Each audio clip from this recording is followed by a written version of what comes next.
Hi అండి, అందరికీ నమస్కారం. Welcome back to my channel. ఈ వీడియోలో ప్రభుత్వ ఉద్యోగులకు సీఎం గుడ్ న్యూస్, ఫైలుపై సంతకం చేసిన ముఖ్యమంత్రి, రేపే జియో విడుదల అంటూ అప్డేట్ రావడం జరిగింది.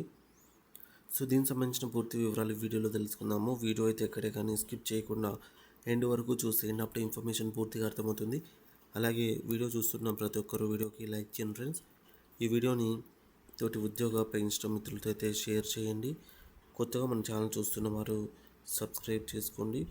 సబ్స్క్రైబ్ చేసుకోవడం వల్ల నేను చేసే ప్రతి ఒక్క వీడియో మీ వరకు రీచ్ అవుతుంది. ఇక ఆలస్యం చేయకుండా వివరాల్లోకి అయితే వెళ్ళిపోదాము.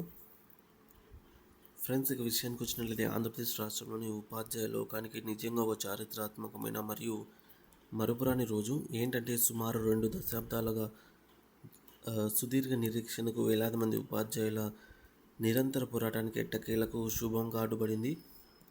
ఏంటంటే డిఎస్సి 2003 బ్యాచ్కు చెందిన ఉపాధ్యాయులకు పాత పెన్షన్ విధానాన్ని ఓపీఎస్ వర్తింపజేస్తూ ముఖ్యమంత్రి నారా చంద్రబాబు నాయుడు గారు కీలక ఫైలు పైన సంతకం చేశారు. ఈ నిర్ణయంతో రాష్ట్ర వ్యాప్తంగా ఉన్నటువంటి సుమారు 11,000 మంది ఉపాధ్యాయుల జీవితాల్లో కొత్త వెలుగులు అయితే నిండనున్నాయి. గత 20 ఏళ్ళుగా తమ న్యాయమైన హక్కు కోసం వీధి పోరాటాలు చేసినటువంటి ఉపాధ్యాయులకు కూటమి ప్రభుత్వం ఇచ్చినటువంటి ఈ యొక్క తీపి కబురు పెద్ద ఊరటనిచ్చింది. ఈ వివాదం యొక్క నేపథ్యాన్ని పరిశీలిస్తే 2004 సెప్టెంబర్ 1వ తేదీ నుంచి దేశవ్యాప్తంగా మరియు రాష్ట్రంలో కాంట్రిబ్యూటరీ పెన్షన్ స్కీమ్ సిపిఎస్ అమల్లోకి వచ్చింది. అయితే డిఎస్సి 2003 కింద ఎంపికైన ఉపాధ్యాయులకు నోటిఫికేషన్ మాత్రము సిపిఎస్ అమలు కంటే ముందే వెలువడింది. కేవలం ప్రభుత్వాల పరిపాలన జాప్యం, నియామకాల ప్రక్రియ ఆలస్యం కావడం వల్ల వీరికి 2004 సెప్టెంబర్ తర్వాత విధుల్లో చేరాల్సి వచ్చింది.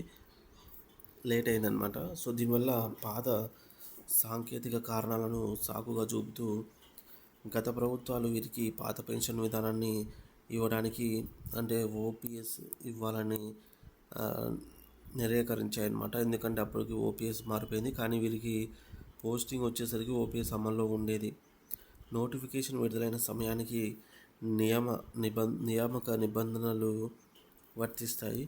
ఆలస్యానికి మేము బాధ్యులం కాదు అన్నటువంటి ఉపాధ్యాయుల వాదనను ప్రస్తుతము ప్రభుత్వం నిశ్చితంగా మరి పరిశీలించి వారికి న్యాయం చేయాలని నిర్ణయించింది. సో ఆఫ్టర్ 20 ఇయర్స్ అండి, ఇది 20 ఇయర్స్ తర్వాత ఈ నిర్ణయం వల్ల లబ్ధి పొందేటటువంటి సుమారు 11,000 మంది ఉపాధ్యాయులకు ప్రభుత్వ పదవీ విరమణ తర్వాత ఆర్థిక భరోసా అయితే కలుగుతుంది.